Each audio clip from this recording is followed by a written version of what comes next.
मेरा भी first attempt पूरा बर्बाद हो गया था। सेकेंड अटेम्प्ट में मैंने तैयारी तो किया था लेकिन सिलेबस कंप्लीट हुआ ही नहीं।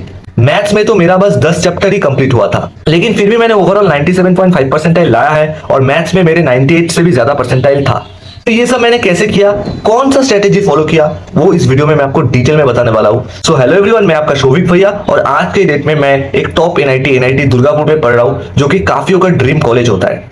बिकॉज आप में से मेजोरिटी स्टूडेंट्स आईआईटीज एनआईटीज की ही तो तैयारी कर रहे हो। तो इस लास्ट मोमेंट में आके जब एग्जाम कल से स्टार्ट होने वाला है, काफी बच्चे परेशान है कि यार फर्स्ट अटेम्प्ट में जो गलती हो गया था फिर से वही रिपीट हो रहा है, फिर सिलेबस कंप्लीट नहीं है, फर्स्ट अटेम्प्ट भी बर्बाद हो गया, सेकंड अटेम्प्ट कैसे इंप्रूव होगा, ये सब मन में डाउट्स आते रहते हैं।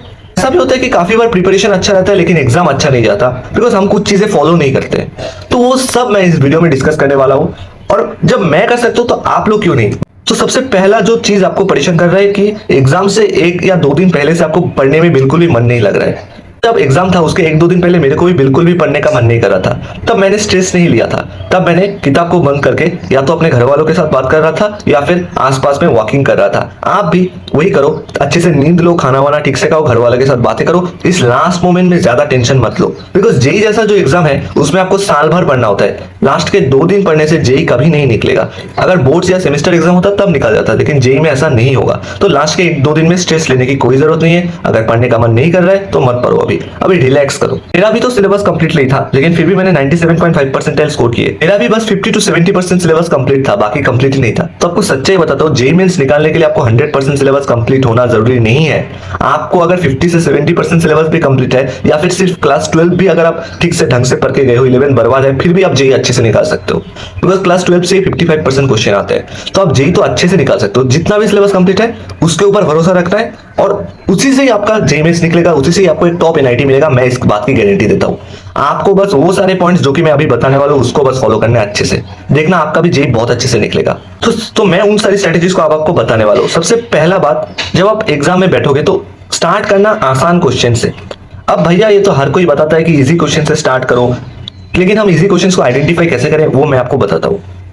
जैसे ही आपको स्क्रीन में क्वेश्चंस दिखा तो सबसे पहले आपको क्या करना है, 1 से 2 बार, मैक्सिमम 2 बार आपको क्वेश्चन को रीड करना है। और क्वेश्चन को जैसे आप रीड करो, क्या आपको कुछ कंसेप्ट हिट हुआ, क्या आपको ये क्वेश्चन पहले दिखा, क्या आपको ये क्वेश्चन पीवाईक्यूज में दिखा, या इस टाइप के कॉन्सेप्ट्स आपने पहले पढ़े हैं, तो वो सब आपको देखना है। अगर कंसेप्ट आपको हिट होता है तो क्वेश्चन को करना चालू कर दो। और क्वेश्चन अगर कैलकुलेशन में बहुत ज्यादा टाइम ले रहा है तो उस क्वेश्चन को अवॉइड कर लेना, या फिर करते टाइम अगर आपको लग रहा है कि नहीं ये तो बहुत टफ क्वेश्चन है, मैंने इसको आसान समझ लिया था, उसी पॉइंट पे उसको छोड़ देना है। लेकिन अगर कॉन्सेप्ट हिट होने के बाद वो आसानी से बन जा रहा है या फिर कैलकुलेशन में उतना ज्यादा टाइम नहीं लग रहा है तो आसान क्वेश्चन है, उसको करते जाना है लास्ट तक और देखना 1 से 2 मिनट के अंदर वो क्वेश्चन खत्म हो जाएगा। तो इस तरह से आसान क्वेश्चन को आइडेंटिफाई करना पड़ता है। अगर कंसेप्ट हिट ही नहीं हो रहा है उसी समय उस क्वेश्चन को छोड़ दो। 1 से 2 बार रीडिंग करने के बाद आपको समझ ही नहीं आ रहा है कुछ, या फिर वो कंसेप्ट आपने कभी देखा ही नहीं है, तो उसको उसी समय छोड़ दो उस क्वेश्चन को। ऐसे आपको क्वेश्चन छोड़ना भी है, जेईई में क्वेश्चन छोड़ना भी एक कला होता है, मेरे टीचर ने बताया था। तो आपको इसी तरह क्वेश्चन को पकड़ना है या छोड़ना है, मतलब कंसेप्ट हिट हो रहा है तो क्वेश्चन को कर लो, नहीं हो रहा है तो मत करो। ऐसे आपको आसान क्वेश्चन आइडेंटिफाई करना है और ऐसे सारे आसान क्वेश्चन आपको क्वेश्चन एक बार में कर लेना है। जैसे ही आपने सारे आसान क्वेश्चंस कर लिए उसके बाद फिर से उस क्वेश्चन में वापस जाओ जो कि आपसे नहीं बने थे। अब जाके उस क्वेश्चंस को ट्राई करो। पहले आसान वाले बनानी है, फिर जाके मॉडरेट वाले क्वेश्चंस बनाओ। अब जो टफ लेवल के क्वेश्चंस है उनको यार कभी मत करना, टफ लेवल को क्वेश्चंस को कभी मत करना, बिकॉज जो टफ लेवल के क्वेश्चंस है उनको करने में जो टाइम आपका जाएगा उसका नुकसान बहुत ज्यादा हो जाएगा। तो उस टफ लेवल के क्वेश्चंस को कभी करना ही मत। अगर आपके पास बहुत ज्यादा टाइम है तभी जाके करना। अगर आपने आसान वाले क्वेश्चन सारे नहीं बनाए हैं तो कभी भी टफ लेवल के क्वेश्चंस मत करना, बिकॉज उसको करने में बहुत ज्यादा टाइम चला जाएगा। और फाइनल टिप मैथ्स के लिए, मैथ्स में मैंने तो बस 10 चैप्टर करके गए थे, लेकिन आपने मेरा रिजल्ट देखा, वहां पे मेरे 98 से भी ज्यादा परसेंटाइल था। मैथ्स में 98 प्लस परसेंटाइल था। तो वो मैंने कैसे किया था, देखो मैथ्स में आपको जो स्टार्ट करना है वो आपको vector, 3D, matrix, determinant, quadratic, statistics, ये जो चैप्टर्स मैंने मेंशन किया इन्हीं से आपको मैथ्स अटेम्प्ट करना चालू करना है और इनके ही क्वेश्चंस आपको सबसे पहले कर लेने हैं।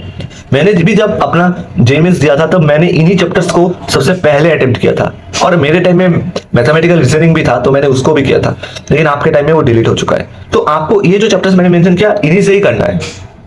हाँ, इसके बाद अगर टाइम बचता है तब आपको बाकी चैप्टर्स में जाना है। कुछ स्टूडेंट्स ऐसे होते हैं यार जो कि डायरेक्ट इंटीग्रेशन, डिफरेंशिएशन वाले चैप्टर से स्टार्ट कर लेते हैं। वो चैप्टर से जो क्वेश्चन आते हैं वो टफ आते हैं, डुएबल क्वेश्चन जनरली नहीं होते, तो उनसे यार अटेम्प्ट मत करना। जेई आपका ये नहीं देखेगा कि आप कितना टफ क्वेश्चन कर रहे हो, जेई आपका ये देखेगा कि आप कितने क्वेश्चन सही से बना रहे हो कम टाइम में, ये देखेगा। तो आपको ज्यादा से ज्यादा क्वेश्चन बनाना है, इसलिए मैथ्स में मैंने जो जो चैप्टर मेंशन किया उनसे आपको स्टार्ट करना है, ठीक है। और ज्यादा हड़बड़ी नहीं करना है कि कैलकुलेशन मिस्टेक कर दो, बिकॉज नेगेटिव मार्किंग में भी काफी स्टूडेंट्स का अटेम्प्ट तो करके ज्यादा आते हैं लेकिन नंबर बहुत चला जाता है, तो ऐसा भी मत करना।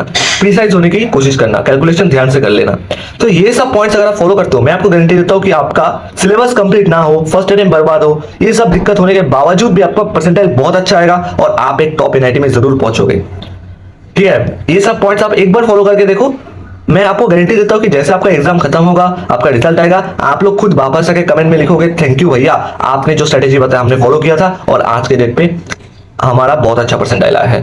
देखो मैंने भी फॉलो किया था ये सब पॉइंट्स, तभी जाके मेरा सिलेबस कंप्लीट ना होने के बावजूद भी 97.5 परसेंटाइल आए थे और आज के डेट में मैं एनआईटी में पढ़ रहा हूँ। तो आप लोग भी अगर एक अच्छा एनआईटी में पढ़ना चाहते हो तो ये जो पॉइंट्स है इनको यार जरूर फॉलो करना, इसमें आप लोगों का ही फायदा होगा।